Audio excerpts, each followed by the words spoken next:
السلام علیکم دوستو، جب حضرت خواجہ قطب الدین بختیار کاکی رحمہ اللہ کی وفات ہوئی تو کہرام مچ گیا۔ جنازہ تیار ہوا، ایک بڑے میدان میں لایا گیا۔ بے پناہ لوگ نماز جنازہ پڑھنے کے لیے آئے ہوئے تھے۔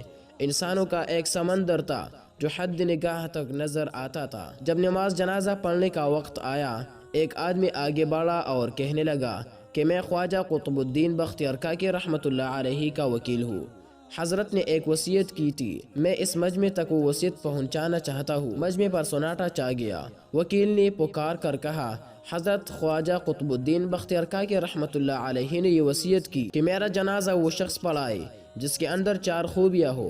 زندگی میں اس کی تکبیر اولیٰ کبھی قضا نہ ہوئی ہو، اس کی تہجد کی نماز کبھی قضا نہ ہوئی ہو، اس نے غیر محرم پر کبھی بھی بری نظر نہ ڈالی ہو، اتنا عبادت گزار ہو کہ اس نے عصر کی سنت بھی کبھی نہ چھوڑی ہو۔ جس شخص میں یہ 4 خوبیاں ہو وہ میرا جنازہ پڑھائیے۔ جب یہ بات دوستوں سنائی گئی تو مجمع پر ایسا سناٹا چھایا کہ جیسے مجمع کو سانپ سونگھ گیا ہو۔